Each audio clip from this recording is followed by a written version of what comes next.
तो last episode में CSS grid के बारे में हमने काफ़ी डिटेल में स्टडी किया। अब जब हम CSS ग्रिड को एक्चुअली कॉम्प्लेक्स लेआउट्स में यूज़ करने स्टार्ट करते हैं तो कई बार हमें एलिमेंट को CSS ग्रिड एलिमेंट को मल्टीपल रोज या मल्टीपल कॉलम्स में स्पैन करना होता है ताकि हम वो कॉम्प्लेक्स लेआउट क्रिएट कर सकें। सो ये लेआउट क्रिएट करने के लिए हम कैसे अप्रोच करते हैं, कैसे स्टाइलिंग अप्लाई करते हैं ताकि CSS जो एक पर्टिकुलर एलिमेंट है मल्टीपल रोज या कॉलम पे स्पैन करे, इस एपिसोड में हम यही स्टडी करें।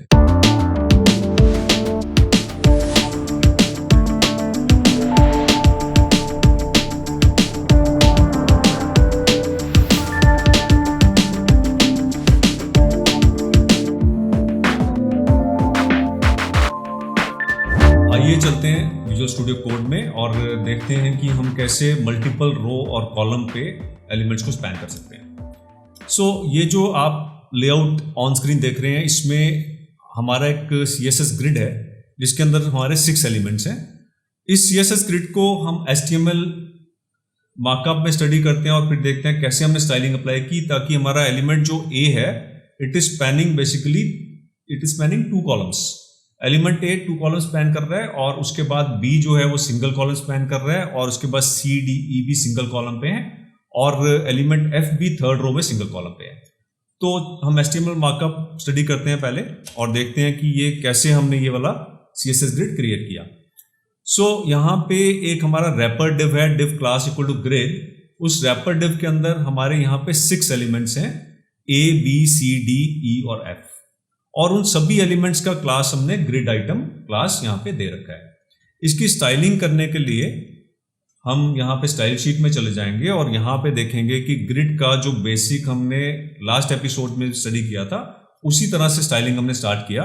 बैकग्राउंड कलर एक स्पेसिफाई कर दिया, मार्जिन हाइट स्पेसिफाई कर दिया एक स्पेसिफिक 500 पिक्सल्स और डिस्प्ले ग्रिड। यहाँ पे थोड़ा सा हाइट हमने इंक्रीज कर दिया ताकि अगर ये मल्टीपल कॉलम स्पैन करने की वजह से ग्रिड का कोई भी एलिमेंट नेक्स्ट रो में जाता है तो उसके लिए एक पर्टिकुलर स्पेस रहे। यहाँ पे डिस्प्ले हमने ग्रिड टाइप दे दिया, grid template columns auto auto auto और grid template rows auto and auto. So auto देने का बेनिफिट ये होता है कि हमारा जो ग्रिड है वो रिस्पॉन्सिव रहता है। अगर आप स्क्रीन को रिसाइज करते हैं तो भी हमारे एलिमेंट्स उसके हिसाब से रिसाइज हो जाते हैं। जो बीच में स्पेस है वो अकॉर्डिंगली स्पेस शफल कर जाती है। सो यहाँ पे ग्रिड आइटम्स का जो स्टाइलिंग है उसमें हमने font family, font size, text align, background colour और फॉन्ट कलर यहाँ स्पेसिफाई किया और उसके बाद width 70 pixels, line height 40 pixels और मार्जिन 10 पिक्सल्स। सो ये स्टाइलिंग देने के बाद हम एलिमेंट जो फर्स्ट एलिमेंट है उसे हम मल्टीपल कॉलम स्पैन करना चाहते हैं तो उसके लिए हम देखते हैं स्टाइलिंग में कौन सी प्रॉपर्टी की क्या वैल्यू हमें सेट यहाँ पे करनी है। So div class equal to grid item, style equal to grid column colon 1, 3। So in case हमें एक grid item को multiple column पे स्पैन करना है तो हमें grid columns करके प्रॉपर्टी सेट करनी पड़ती है जिसके अंदर वैल्यू फर्स्ट हम स्पेसिफाई करते हैं किस कॉलम से स्पैनिंग स्टार्ट होगी और स्लैश देके ऑब्लिक देके हम ये स्पेसिफाई करते हैं कि किस कॉलम से पहले ये स्पैनिंग खत्म होगी। सो 1, 3 का मीनिंग है कि ये फर्स्ट कॉलम से स्पैनिंग स्टार्ट होगी और थर्ड कॉलम से पहले स्पैनिंग खत्म हो जाएगी। कहने का मतलब ये जो आइटम है ये कॉलम 1 और कॉलम 2 पे स्पैन करेगा। सो इसका जो इफेक्ट है वो डॉक्यूमेंट में हम यहाँ पे देख रहे हैं। इन केस में यहाँ पे स्पैनिंग बढ़ा देता हूं, मैं 1, 4 लिख देता हूं यहाँ पे। सो इसका इफेक्ट क्या होगा वो भी हम यहां पे ऑब्जर्व कर लेते हैं।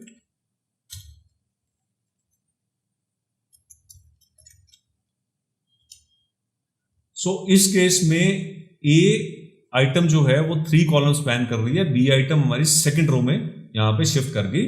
अकॉर्डिंगली सारे आइटम्स आगे की तरफ पुश हो गए इस स्पैनिंग की वजह से। अब जिस तरह से हमने कॉलम की स्पैनिंग की है उसी तरह से रो की स्पैनिंग भी हो सकती है।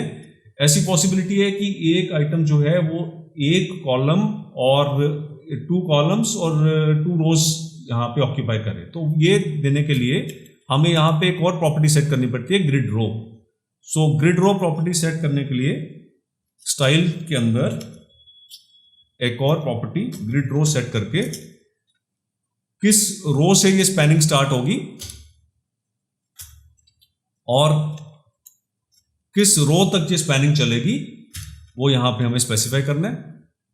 ये स्पेसिफाई करने के बाद जब मैं इसे फिर से रिफ्रेश करूंगा यहां पे, सो वो जो स्पेसिफाई किया मैंने वो वाला इफेक्ट यहां पे आ जाएगा।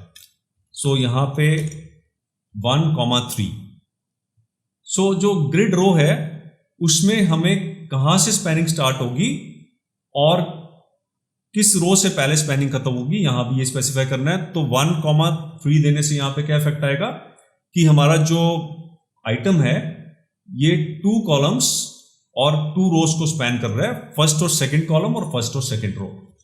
सो यही इफेक्ट लाने के लिए कई बार जब बहुत कॉम्प्लेक्स ग्रिड होती है तो यहां पे कितने कॉलम स्पैन करना है वो हमें एक डिफरेंट तरीके से लिखना ज्यादा कन्वीनियंट रहता है। यहां पे जो किस पर्टिकुलर नंबर से स्टार्ट करेगा और कितने रो या कॉलम स्पैन करेगा वो यहां स्पैन कीवर्ड के साथ हम स्पेसिफाई कर सकते हैं। लेट अस से ये 2 कॉलम स्पैन करेगा तो मैं यहां पे स्पैन 2 लिख सकता हूं।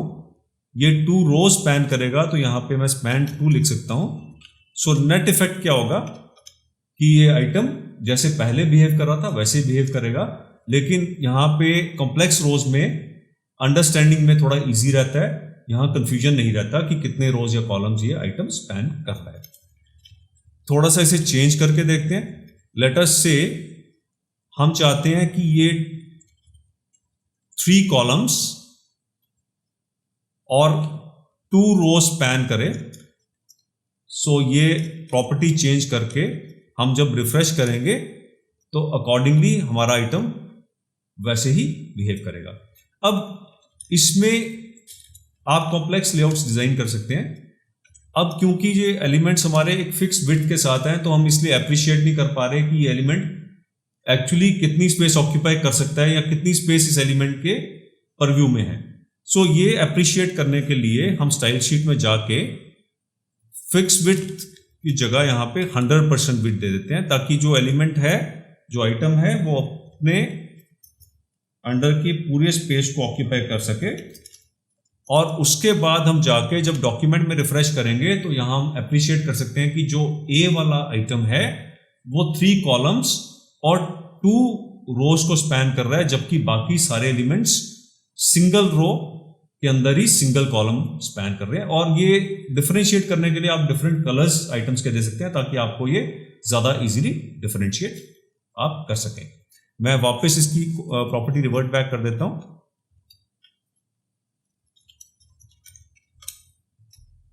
अब ये रो स्पैनिंग और कॉलम स्पैनिंग देने के लिए हमारे पास एक शॉर्ट हैंड प्रॉपर्टी भी है। तो अब अगले एग्जांपल में हम वो शॉर्ट हैंड प्रॉपर्टी यूज करके ये सेम इफेक्ट डॉक्यूमेंट में लाके देखते हैं कैसे हम रो स्पैनिंग और कॉलम स्पैनिंग कर सकते हैं। सो हम सेकंड एग्जांपल पे चलते हैं, जो हमारे यहाँ पे index1.html करके फाइल है, और हम इसे ब्राउजर में व्यू करते हैं पहले।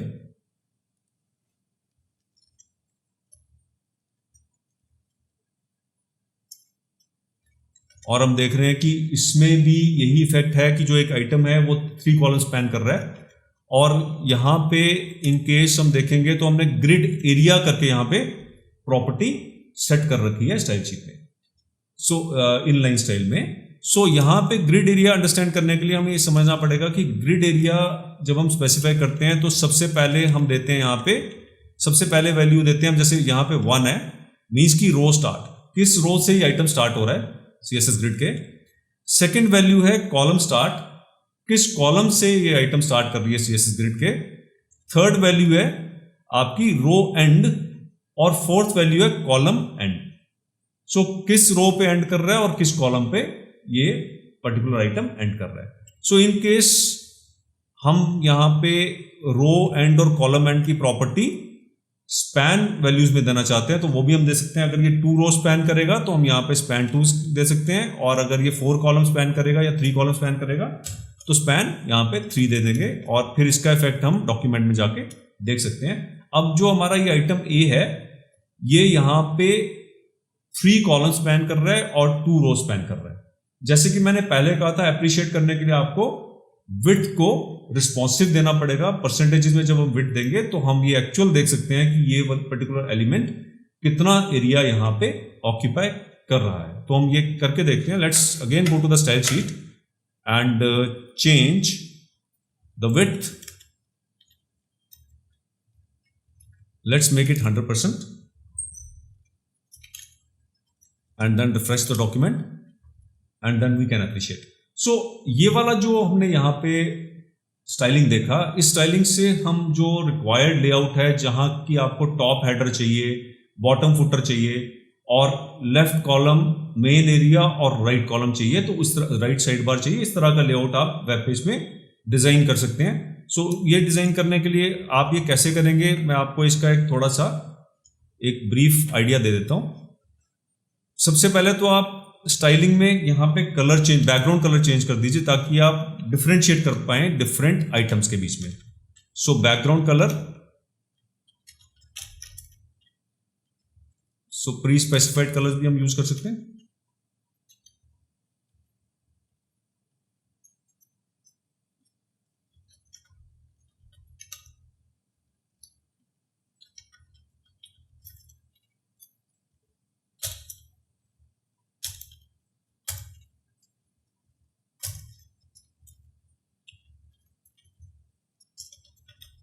फॉर एग्जाम्पल यहाँ पे बैकग्राउंड कलर ब्लू दे दिया मैंने और बाकी एलिमेंट्स को डिफरेंट बैकग्राउंड कलर्स दे देते हैं हम। थोड़ा सा जारिंग कलर्स हैं लेकिन एटलीस्ट हम डिफरेंशिएट कर पाएंगे। मेन पर्पस मेरा ये है कि हम डिफरेंट आइटम्स के बीच में डिफरेंशिएट कर सकें। सो सेकंड वाला जो आइटम है उसमें भी एक बैकग्राउंड कलर हम स्पेसिफाई कर देते हैं। मैंने ऑरेंज रेड स्पेसिफाई कर दिया।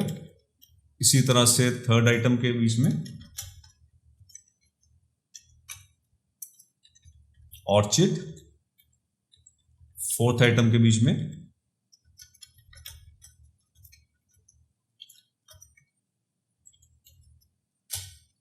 पेल golden rod, fifth item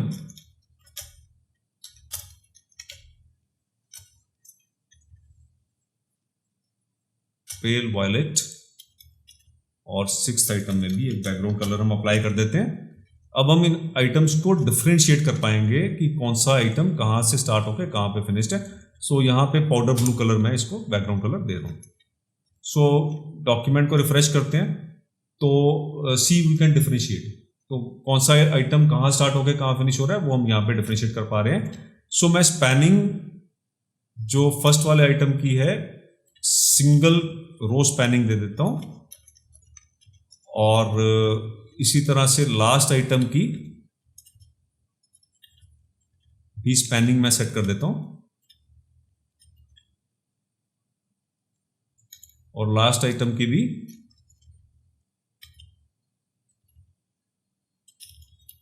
three column में स्पैनिंग हम यहां पे दे देते हैं। सो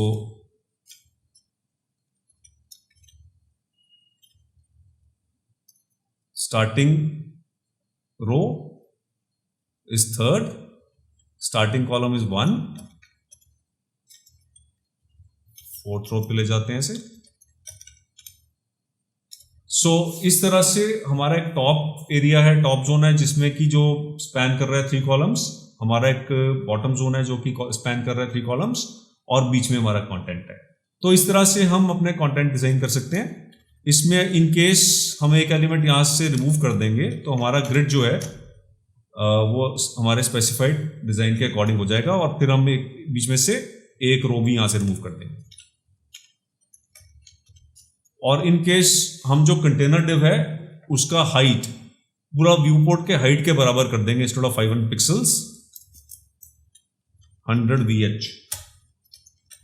तो हम देखेंगे कि जो हमारा यहां पे ग्रिड है it occupies whole of the screen और यहां पे हम ग्रिड के आइटम्स की हाइट विड्थ सेट करके अपनी रिक्वायर्ड डिजाइन लेआउट इस पेज को दे सकते हैं।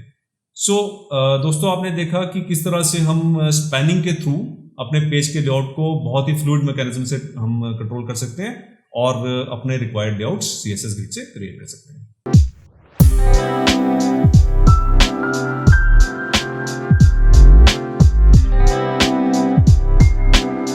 दोस्तों आपको ये वीडियो पसंद आया तो लाइक बटन हिट करें, चैनल को सब्सक्राइब करके बेल आइकॉन पर क्लिक करें ताकि फ्यूचर वीडियोस आप तक पहुंचते रहें।